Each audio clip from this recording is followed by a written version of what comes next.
Welcome to another video. Do you ever get the feeling as a cellist that you spend a lot of your time just avoiding wolves as if you were a goat or a sheep?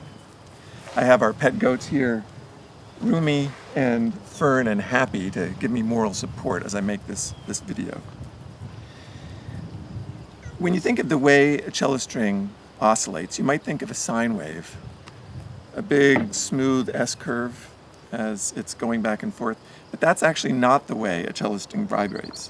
What happens is, using a phenomenon that's referred to as Helmholtz motion, based on a well-known 19th century German physicist named Hermann von Helmholtz, you have kind of a slip and stick mechanism going where the cello string pulls, the cello bow pulls against the string, and the rosin helps it grip the string, and then it slips loose many times during a second.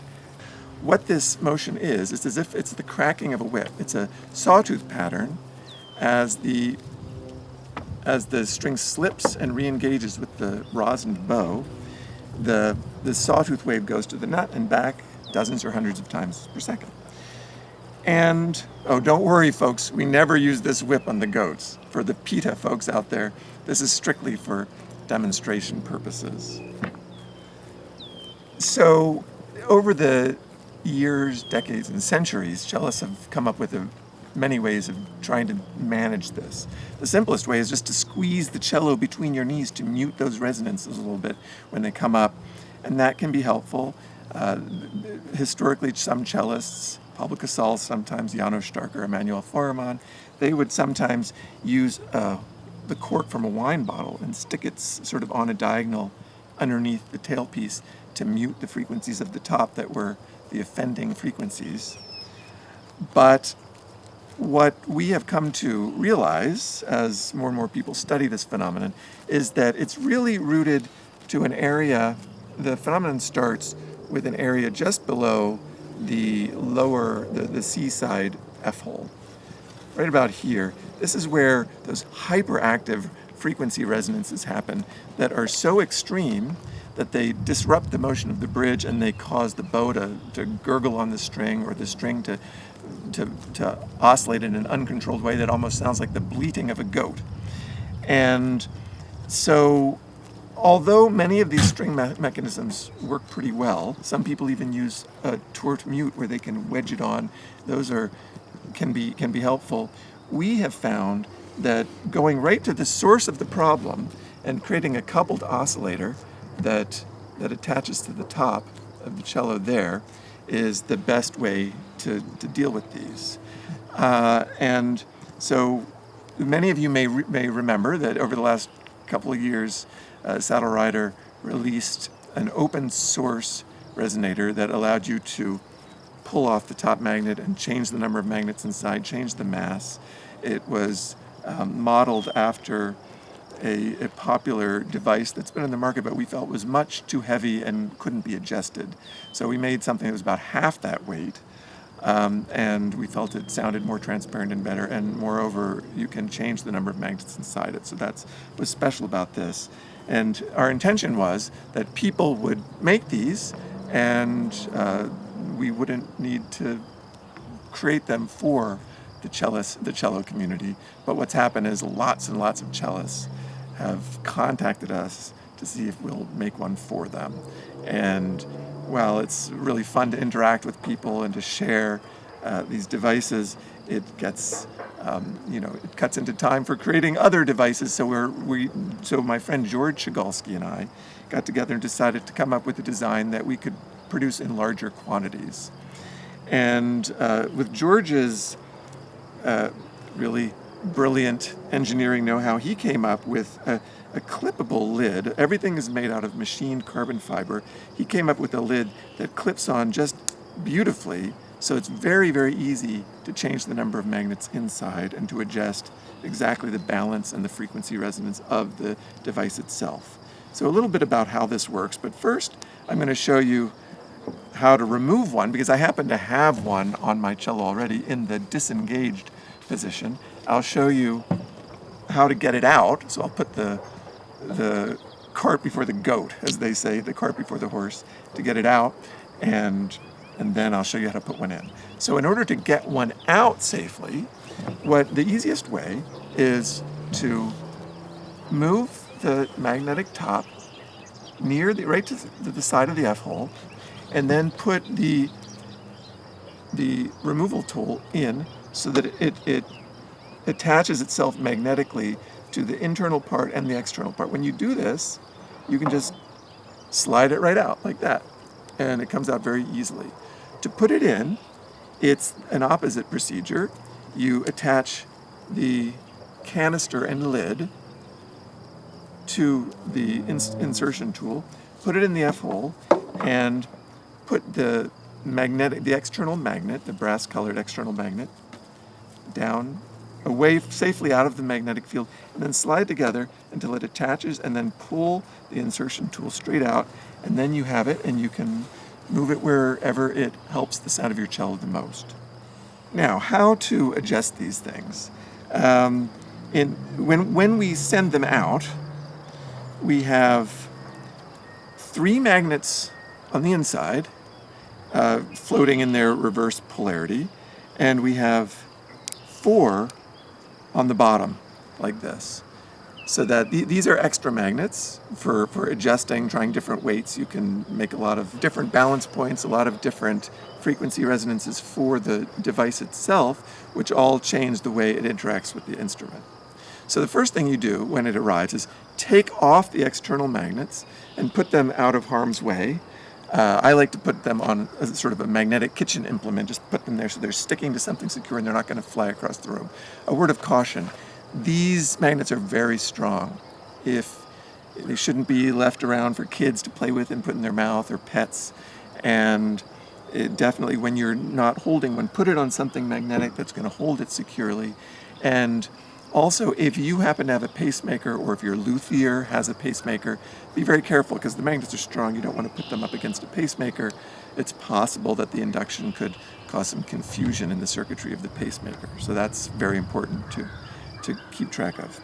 So to pull off the lid, what you do is you don't need to remove the external magnet, but it's a good idea to take the external magnet off when you're removing the lid, put it up against your body for support, and carefully pull the lid till it snaps free.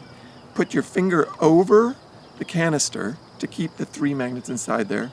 Remove the lid, put it safely, and then you can adjust. I'm getting 3 magnets here because I realized that I had removed them before.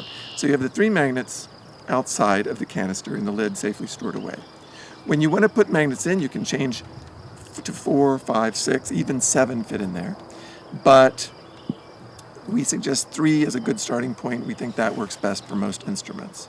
To find out the orientation, you see which side sticks to the bottom, and you take that side that sticks to the bottom, put it facing downward inside.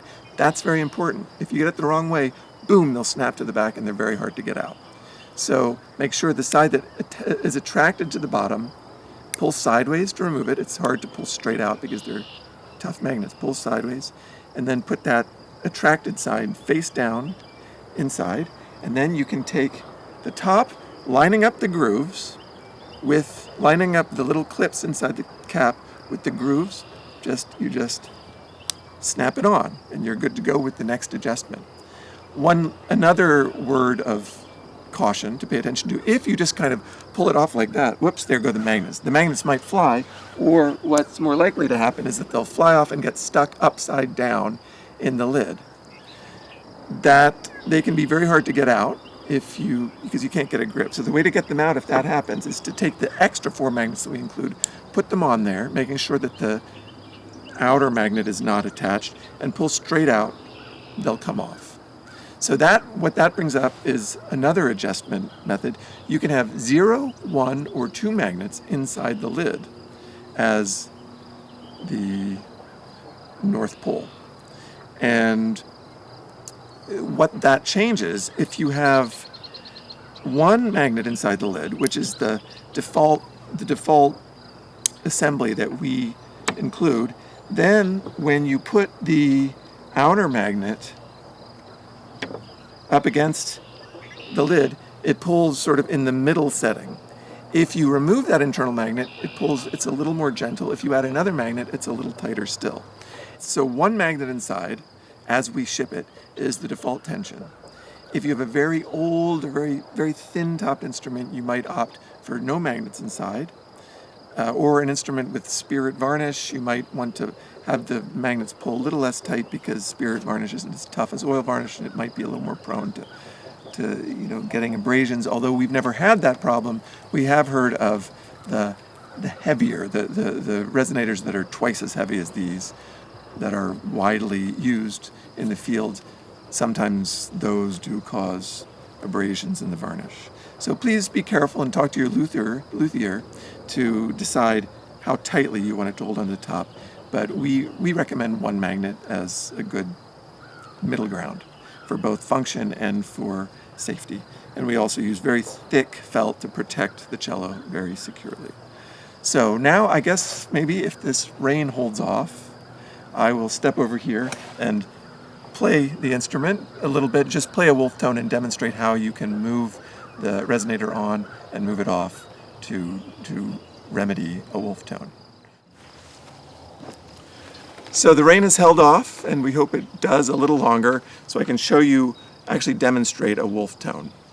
The pesky thing about wolf tones is you never know when or where they're going to appear. Just like a coyote can come out of the tree line or the forest at any time and harass our goats, you never know when a wolf is going to come up and really cause problems in a concert, so it's good to be prepared.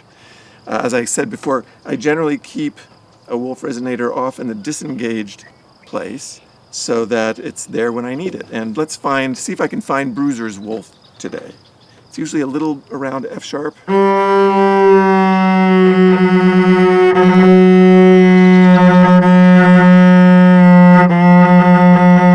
So it's mostly a little below F sharp today. So when that happens, you can slide the resonator into the engaged position and then slide it back out, and it comes back,